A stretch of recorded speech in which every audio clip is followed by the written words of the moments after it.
Module 2 Elasticity Lecture 2.4.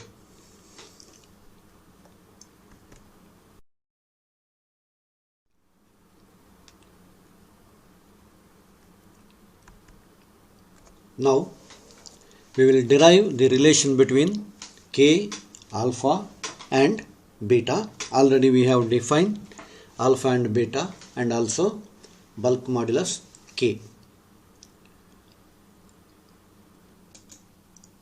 Consider a cube A, B, C, D, E, F, G, H of unit volume as shown in the diagram.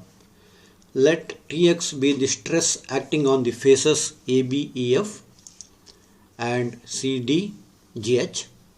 Let Ty be the stress which acts perpendicular to the faces A, B, C, D and E, F, G, H. Similarly, Tz is acting perpendicularly between faces A, C, E, G and B, D, E, F, H, or in simple words, Tx is the stress acting on the x-axis, Ty is the stress along y-axis and Tz is the stress along z-axis.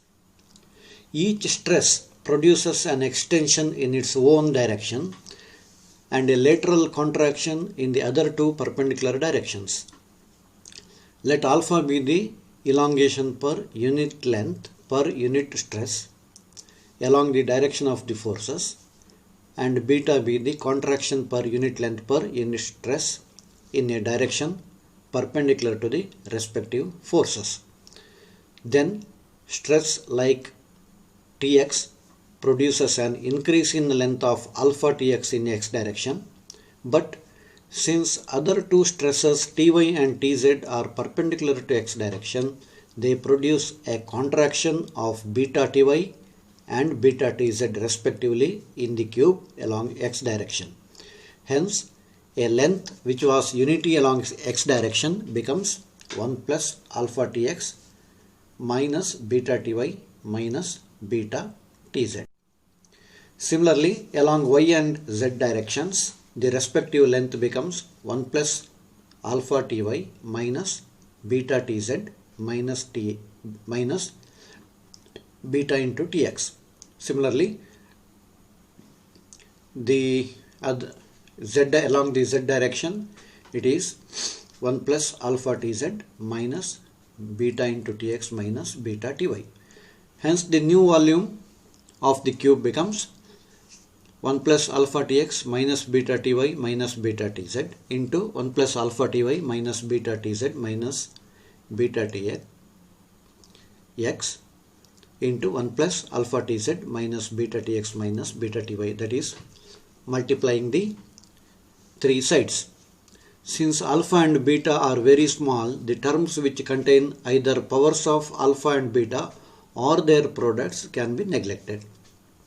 That is, all alpha square or beta square or alpha into beta, such terms are neglected, and that results in new volume of the cube is equal to 1 plus alpha into Tx plus Ty plus Tz minus 2 beta into Tx plus Ty plus Tz, that is equal to 1 plus alpha minus 2 beta, that is, take common term Tx plus Ty plus Tz outside, we get 1 plus alpha minus 2 beta into Tx plus Ty plus Tz. If Tx is equal to Ty is equal to Tz is equal to T, that is equal, then the new volume becomes 1 plus alpha minus 2 beta into 3T. Since the cube under consideration is of unit volume, increase in volume becomes equal to 1 plus 3T into alpha minus 2 beta minus 1, or that is equal to 3T into alpha minus 2 beta. If instead of outward stress T, a pressure P is applied, the decrease in volume is written as 3P into alpha minus 2 beta. We know that volume strain is equal to change in volume by original volume, that is equal to 3P into alpha minus 2 beta divided by 1, that is K is equal to pressure by volume strain. Pressure is denoted by P divided by 3P into alpha minus 2 beta. That is equal to 1 by 3 into alpha minus 2 beta. This is the relation between K, alpha and beta. K is equal to 1 divided by 3 into alpha minus 2 beta. Relation between Y, K and sigma. Just by rearranging the terms, above equation can be written as K is equal to, just take alpha outside the bracket, we get K is equal to 1 divided by 3 alpha into 1 minus 2 beta by alpha. This can be written as 1 by alpha divided by 3 into 1 minus 2 beta by alpha. 1 by alpha is equal to Y, Young's modulus, and beta by alpha is equal to sigma. So this equation gives K is equal to Y divided by 3 into 1 minus 2 sigma. Next, let us derive the relation between rigidity modulus N, alpha and beta, and relation between Young's modulus Y, then rigidity modulus N and sigma. Again, consider a cube with each of its sides of length L under the action of tangential stress T. Let tangential force F be applied to its upper face. It causes the plane of the faces perpendicular to the applied force F turn through an angle theta. As a result, diagonal AC undergoes contraction and diagonal DB dash undergoes elongation of equal length. Now, shearing strain occurring along AB can be treated as equivalent to a longitudinal strain along AB dash and an equal lateral strain along the diagonal A dash C, that is perpendicular to DB. Let alpha and beta be the longitudinal and lateral strains per unit length per unit stress which is applied along AB, since T is the applied stress.